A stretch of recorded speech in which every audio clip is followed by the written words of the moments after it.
नमस्कार, मैं हूं हर्ष और वीकली न्यूज एंड एनालिसिस में आपका स्वागत है। आज हम आपको कनाडा के सिंघू बॉर्डर ले जाएंगे।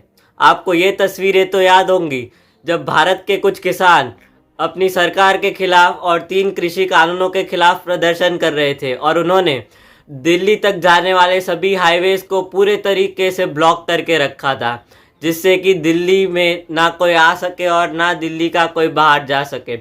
ठीक उसी तरह से कनाडा की राजधानी ओटावा में वहाँ के 50,000 से ज़्यादा ट्रक ड्राइवर्स ने पूरे हाईवेज को ब्लॉक करके रखा है। यहाँ तक कि कुछ प्रदर्शनकारी प्रधानमंत्री आवास तक पहुँच गए हैं। वहाँ के प्रधानमंत्री जस्टिन ट्रूडो को अपनी जान बचाने के लिए ओटावा से निकलकर कहीं और शरण लेनी पड़ रही है। तो आज हम जानेंगे इस वीडियो में कि कनाडा में अचानक से ये हालत क्यों हुई और इसके पीछे क्या कारण है। And away from that, there is a growing clamor against vaccine mandates in Canada. Thousands of protesters gathered in the Canadian capital, Ottawa, to protest against vaccine mandates, masks and lockdowns. A massive convoy of hundreds of truckers made its way through the country and into the Parliament Hill. सबसे पहले बात बड़ी खबर को लेकर, ये Canada से है। दरअसल कनाडा के पीएम जस्टिन ट्रूडो के खिलाफ जोरदार प्रदर्शन हो रहा है। प्रदर्शनकारियों ने ट्रूडो के आवास को घेर लिया है। ट्रूडो परिवार के साथ घर छोड़कर भाग गए हैं। A convoy of Canadian truck drivers is making their way towards Ottawa, Ontario, to protest against the federal government's vaccine mandate.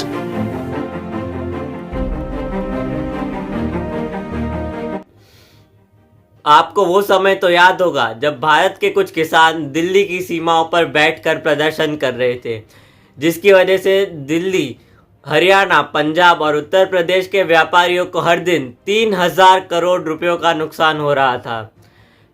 अब ठीक उसी तरह का आंदोलन कनाडा की राजधानी ओटावा में हो रहा है।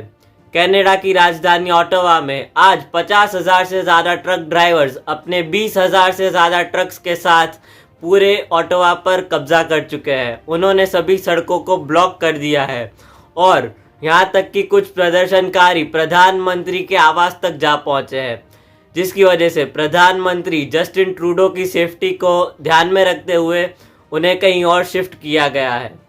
आज कनाडा के 3 करोड़ 80 लाख लोग ये नहीं जानते कि उनके प्रधानमंत्री कहाँ है। उन्हें पूरे तरीके से सुरक्षा कारणों की वजह से गुप्त जगह पर ले जाया गया है।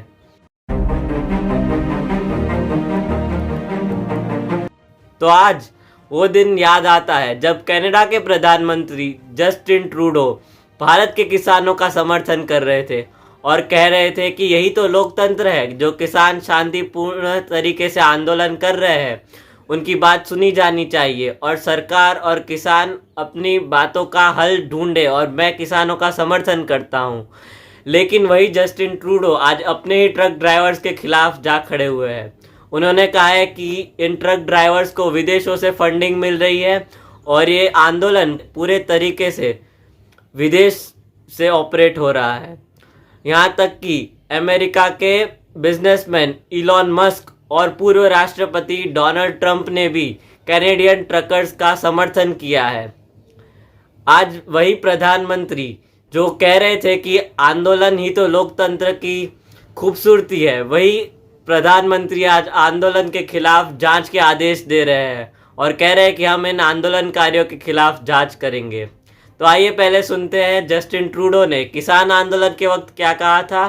I would be remiss if I didn't start also by recognizing the news coming out of India about the protest by farmers. The situation is concerning and we're all very worried about family and friends. I know that's the reality for many of you. Let me remind you, Canada will always be there to defend the right of peaceful protest. We believe in the importance of dialogue, and that's why we've reached out through multiple means directly to the Indian authorities to highlight our concerns. तो आपने देखा कैसे Canada के प्रधानमंत्री Justin Trudeau Bharat में हो रहे आंदोलन को तो लोकतांत्रिक बताते हैं, उसे समर्थन देते हैं और कहते हैं कि यही तो लोकतंत्र है। लेकिन जब उन्हीं के देश में उनके ही ट्रक ड्राइवर्स जब प्रदर्शन कर रहे हैं, आंदोलन कर रहे हैं, तो कहते हैं कि ये अलोकतांत्रिक है और उनके खिलाफ जांच के आदेश दे देते हैं। तो आइए अब जानते हैं कि कनाडा के ट्रक ड्राइवर्स को अपनी सरकार के खिलाफ आंदोलन क्यों करना पड़ रहा है।